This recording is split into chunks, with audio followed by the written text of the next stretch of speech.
¿Cómo están todos? Bienvenidos a otro episodio de la Arboleda Sagrada.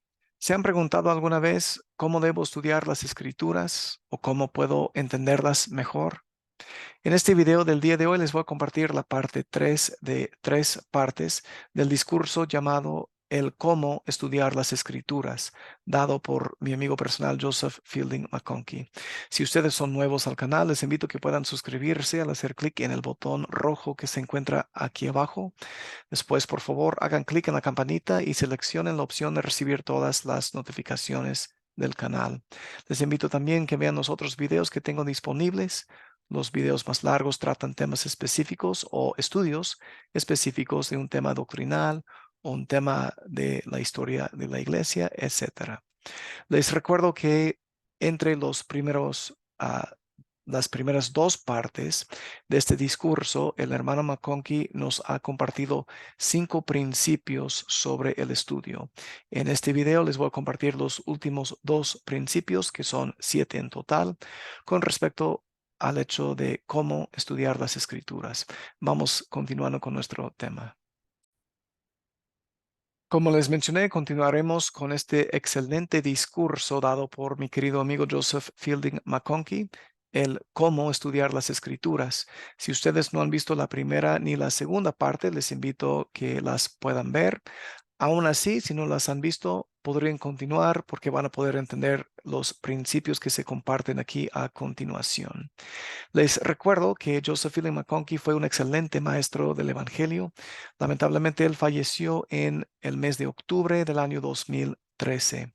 Fue profesor de la historia y doctrina de la iglesia en BYU, es decir, la Universidad de Brigham Young, durante casi 30 años. En verdad, él fue un excelente escritor y escribió unos 30 libros. Continuemos con su discurso, pero antes les recuerdo que las secciones que vamos a ver en este video son el sexto y el séptimo principio, que se llaman usen comentarios y el sentido común, y también aplicarlas a nosotros mismos, que se basa en 1 Nefi 19:24. Ahora, rápidamente les quiero aclarar que cuando el hermano McConkie dice que podemos usar comentarios, se refiere a los libros escritos sobre las escrituras que dan comentarios o explicaciones de ellas y aclaran sus enseñanzas.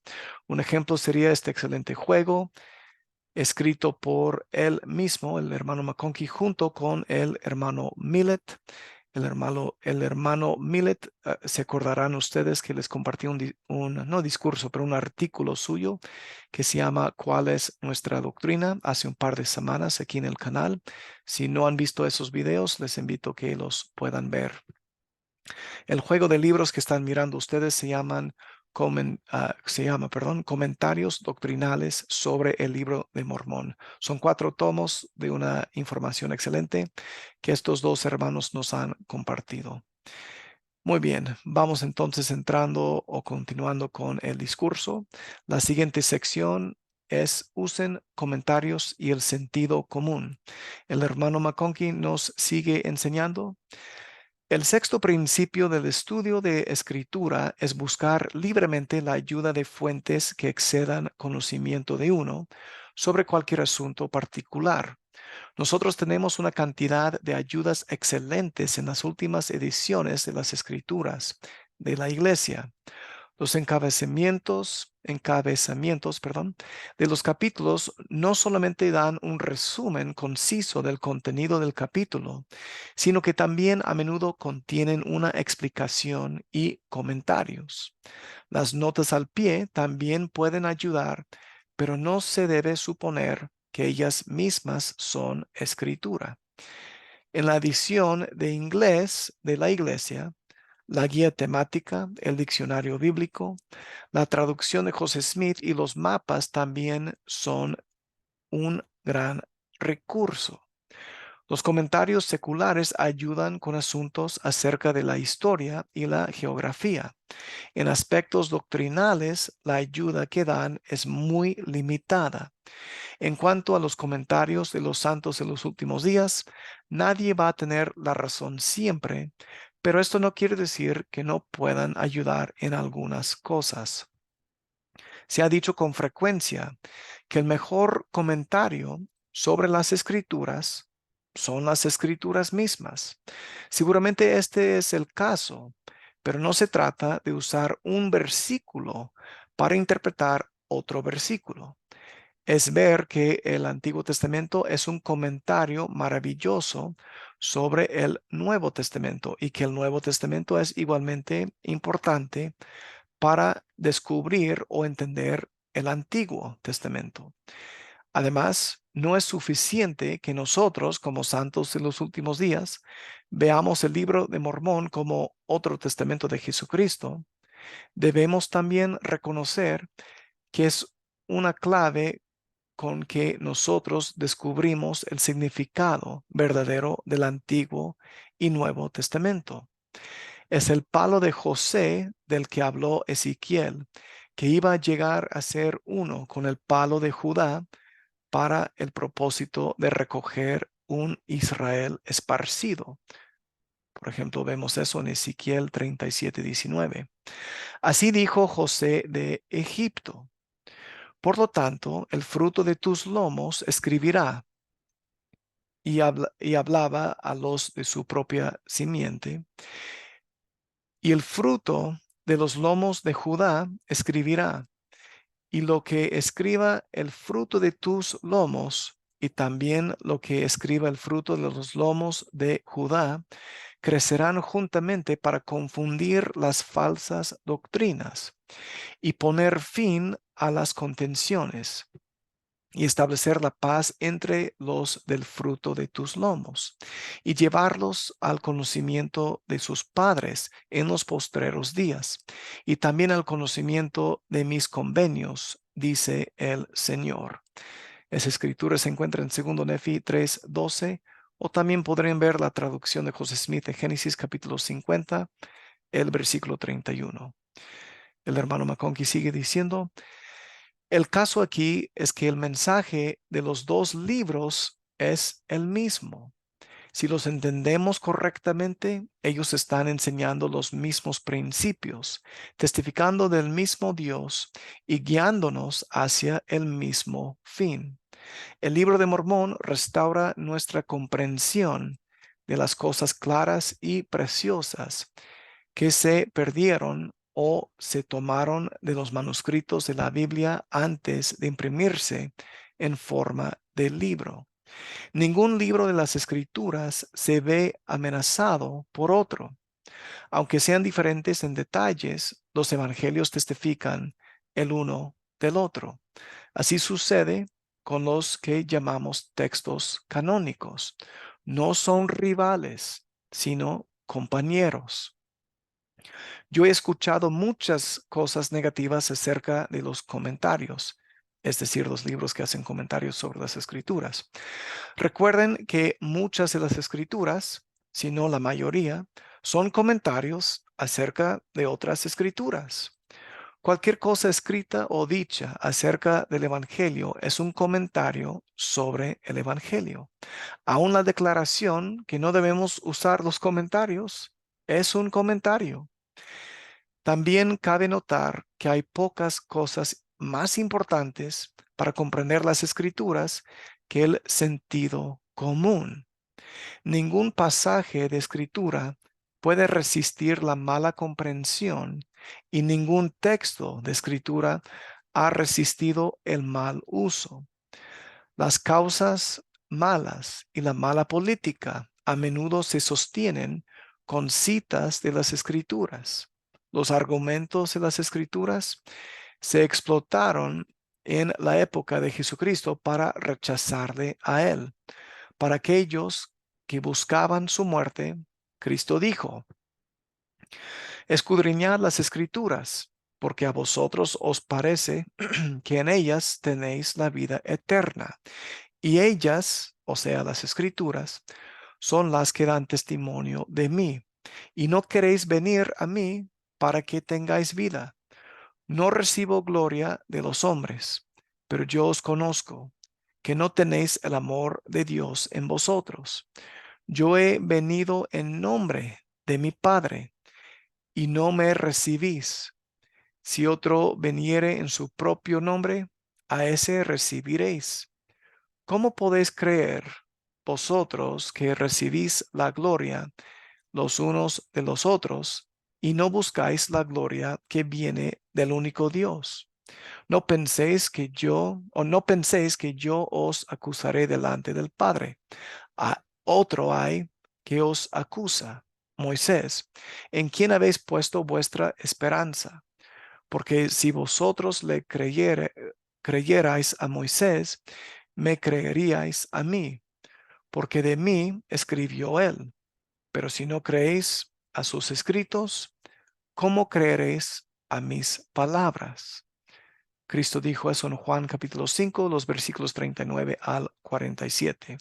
El hermano McConkie sigue diciendo, en cuanto a la tergiversación ingeniosa de las escrituras, la gran clave es declarar lo figurativo como algo literal y lo literal como algo figurativo. Al hacer esto, uno puede profesar amor por la escritura al mismo tiempo que pone al revés su significado. En el libro de Moisés leemos que Adán fue creado con el, entre comillas, polvo de la tierra. Moisés 3:7. Algunos dirían que el primer hombre fue hecho de barro. Sin embargo, el mismo texto dice que tú y yo hemos nacido en el mundo mediante el agua y la sangre y el espíritu que Dios había hecho, y así del polvo habéis llegado a ser alma viviente. Moisés 6:59. El mismo autor que usó polvo para describir el nacimiento de Adán, lo usa también para describir tu nacimiento y el mío.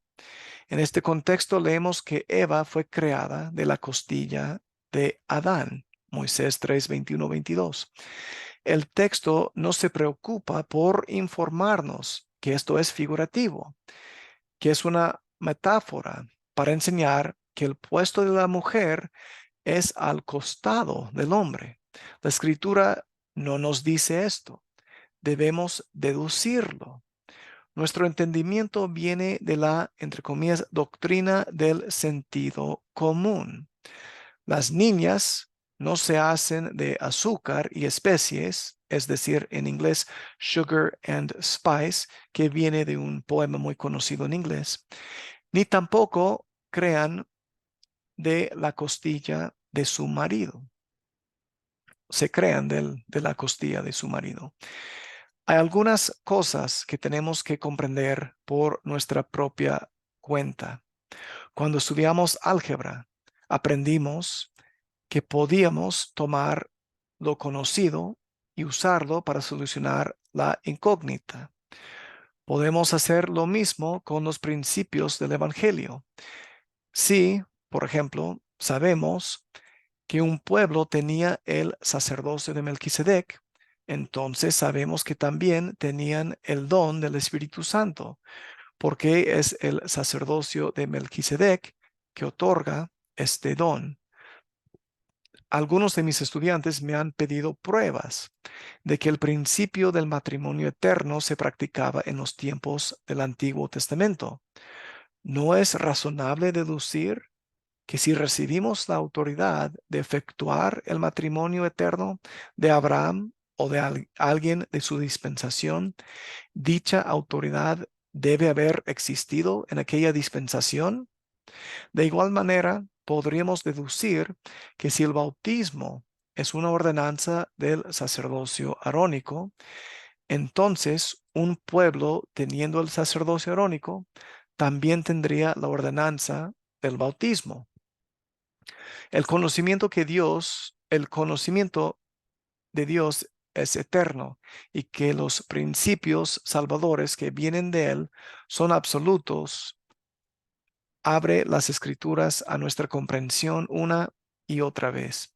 Sirve para desafiar, por ejemplo, la idea de que había un plan de salvación para el pueblo de la época del Antiguo Testamento y hay otro plan de salvación para el pueblo de la la época del Nuevo Testamento y todavía hay otro para la gente viviendo en la época actual.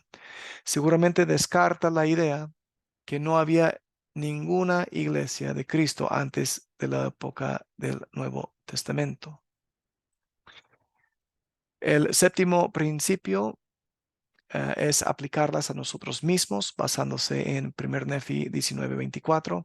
El hermano McConkie sigue diciendo, el séptimo y último principio que quiero sugerirles para enriquecer su estudio de las Escrituras es el de aplicar las Escrituras a ustedes mismos. 1 Nefi 19:23-24.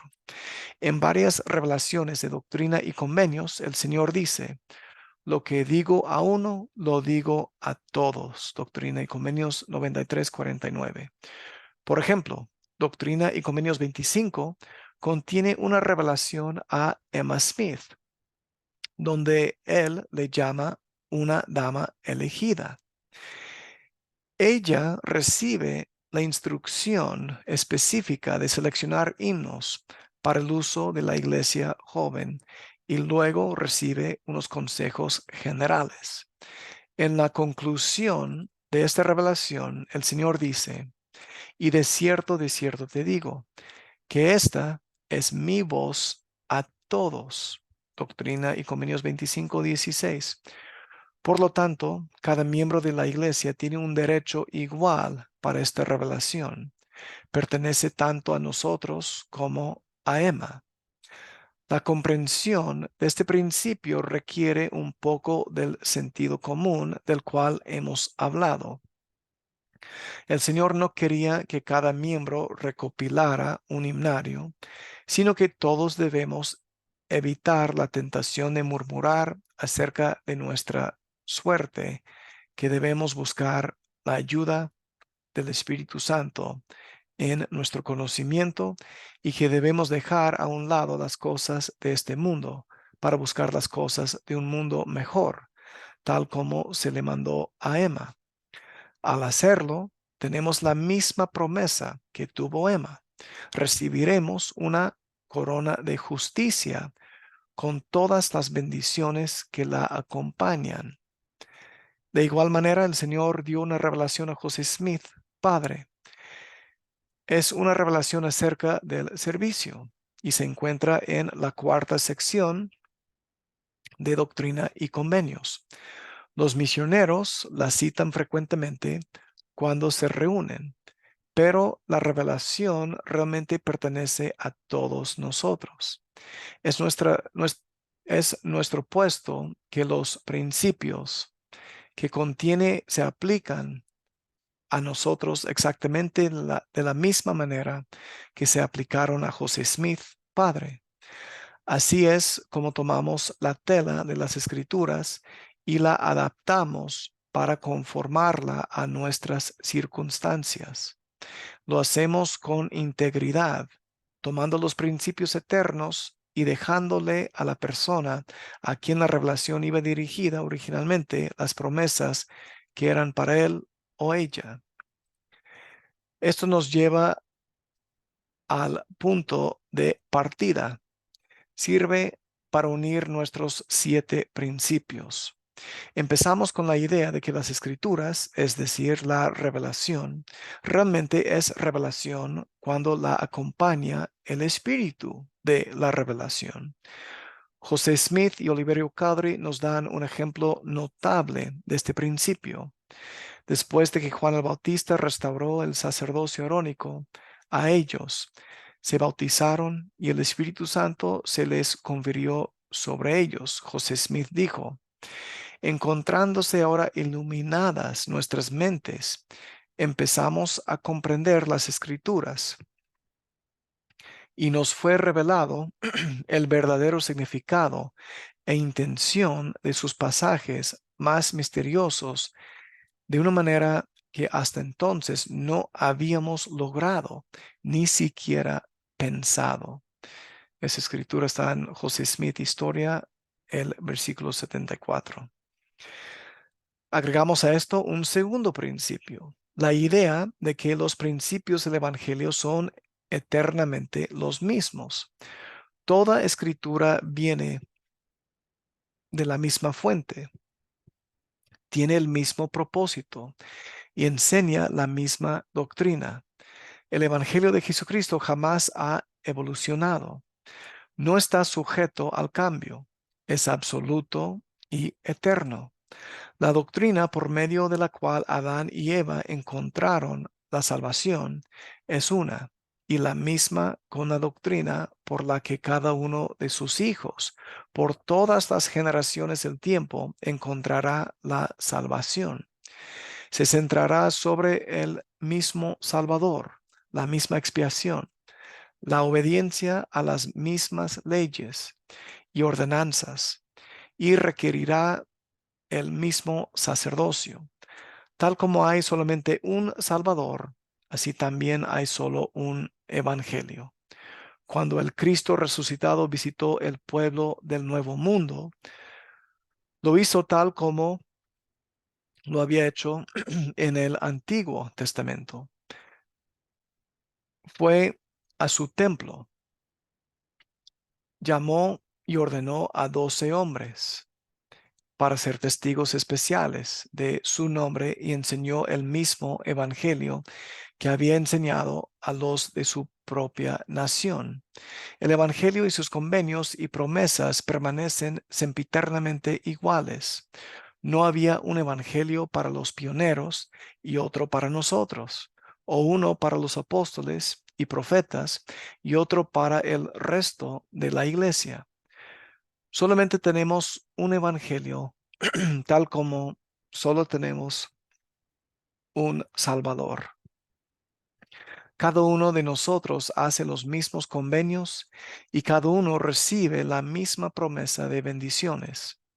En este contexto, las promesas en las revelaciones son nuestras. Se nos dieron a nosotros también y podemos colocar nuestros nombres dentro de ellas. Nuestro tercer principio ha sido de buscar conocimiento por el estudio y la fe. Debe ser obvio que la única manera en la que podemos verdaderamente aprender acerca de la fe es ejercerla. La idea que debemos buscar conocimiento tanto por el estudio como por fe sugiere que la fe no nos requiere que dejemos nuestras mentes en la puerta cuando asistimos a la clase de la escuela dominical o cuando tratamos de aprender más acerca del Evangelio. Sugiere, no obstante, que sería un evangelio pequeño si no alcanzara más allá de los límites de nuestro entendimiento y el conocimiento que hemos acumulado. La misma revelación que nos dice que debemos buscar el conocimiento por la fe, también nos dice que Dios, no la naturaleza, es el autor de todas las leyes. Esta revelación declara que todas la ley, la luz y la vida vienen de Dios y que Él está encima de todos ellos. Él es su hacedor, no su compañero. Nuestro cuarto principio notó que todo tiene su debido contexto. Todos los principios del Evangelio tienen un contexto inmediato y un contexto más general, que es la plenitud del Evangelio. Ningún principio del Evangelio tiene el propósito de existir solo. El aislamiento de cualquier principio de la congregación de principios del Evangelio es una perversión de dicho principio. El Evangelio no consiste de la gracia sola, el amor solo, la fe sola o de cualquier principio solo. Los principios del Evangelio se sostienen el uno al otro. Por eso escogimos como nuestro quinto principio el balance necesario entre los principios del Evangelio. La ignorancia no puede nutrir la fe, ni tampoco puede el intelecto sustituirse por ella. La Biblia permanece un libro sellado a los que adoran en el altar de su propio intelecto. Su significado y propósito también se pierden entre los que reducen su mensaje a algunas frases que ellos citan incesantemente para justificar su entendimiento superficial y la rapidez con que adoptan lo que no tiene ningún lugar en la casa de la fe. Nuestro sexto principio promueve la búsqueda de la sabiduría y la ayuda de todas las fuentes que nos conducen a un entendimiento mayor. Ninguna fuente excedería en autoridad la voz del profeta viviente. De hecho, la voz unida de todos los profetas del pasado nos insta a que escuchemos al profeta viviente. Observamos en nuestro séptimo y último principio que buscamos el mismo destino que los fieles de épocas anteriores, y de ahí el camino que marcaron en sus escrituras es de gran valor para nosotros. Para que nos ayude, debemos alinear el mapa que nos han dado con los mismos principios que ellos conocían y leerlo con el mismo espíritu que ellos conocían. Cada vez que alguien interpreta un pasaje de las Escrituras, recibimos una medida de su sentido común y de su integridad espiritual. Lo que ustedes hacen con las Escrituras, incluyendo el no leerlas, es una manera muy eficaz por la cual el Señor toma medidas de sus almas.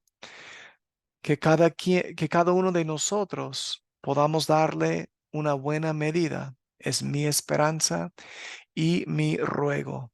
En el nombre de Jesucristo. Amén. Con esto, hermanos, hemos leído todo este discurso excelente dado por mi querido amigo Joseph Fielding McConkie. También hemos terminado con esta serie breve de el cómo estudiar las escrituras. Sobre todo lo que se ha compartido en este video, hermanos, díganme qué es lo que aprendieron ustedes. ¿Qué piensan sobre el sexto y el séptimo principio que nos ha compartido el hermano McConkie? Les recuerdo que son 6 o el sexto principio, usen comentarios y el sentido común, y el séptimo principio, aplicar las escrituras a nosotros mismos. ¿Qué información fue nueva para ustedes? Dejen sus comentarios en la sección que se encuentra abajo. Favor de compartir este video con los demás para que puedan disfrutar de esta tercera parte del discurso sobre el cómo estudiar las escrituras. Favor de invitar a sus amigos y sus familiares aquí al canal.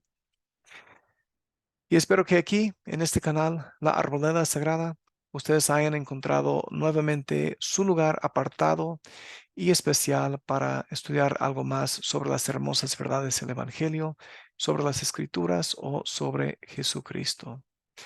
Cuídense mucho, queridos hermanos. Un abrazo muy fuerte y nos veremos en el próximo video aquí en la Arboleda Sagrada. Nos vemos. Chao.